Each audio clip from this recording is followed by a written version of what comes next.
Monsieur le Président.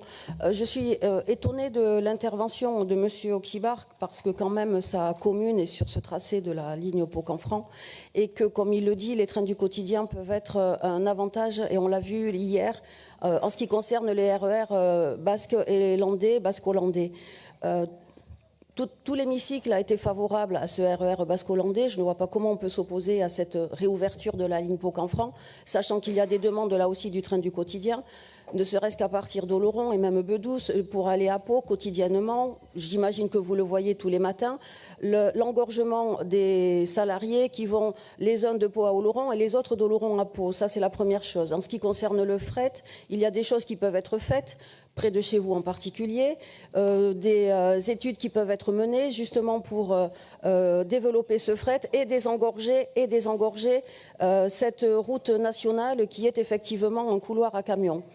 Maintenant, pour ce qui est de la demande des communes entre Oloron et Bedouce, on entend bien qu'il est très compliqué, en particulier je pense à Gurmançon et à Zasp, à Ross, qui sont effectivement très impactés par ce couloir de camions. Je pense qu'il y a sans doute des choses à faire, mais le sujet de la ligne Pau-Canfranc me semble quand même plutôt un développement vers l'avenir et vers l'immédiat, en particulier en termes de développement durable.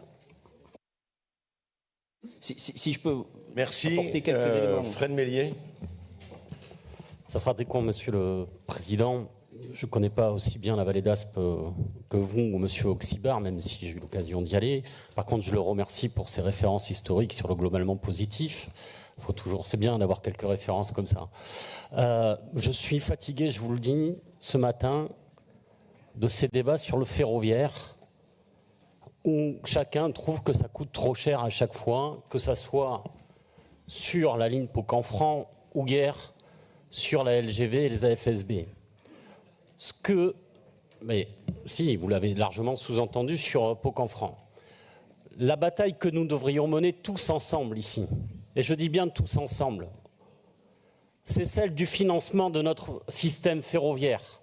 Et la question qui nous est posée n'est pas que celle de la réouverture de Pau-Canfranc, mais celle d'Agen-Hoche, de Morsinx-Bagnères de Bigorre, de Blaye-Bordeaux, et je ne vais pas toutes les citer. C'est cette bataille-là qui est devant nous pour faire face aux défis climatiques.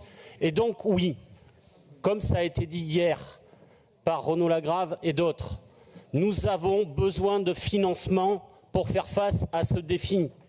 C'est l'enjeu essentiel et c'est vrai sur nos infrastructures comme sur le fonctionnement de nos TER. Donc, la question qui nous est posée aujourd'hui, au lieu de compter les centimes qui restent dans nos poches, c'est de mener une lutte commune pour avoir un vrai financement du système ferroviaire.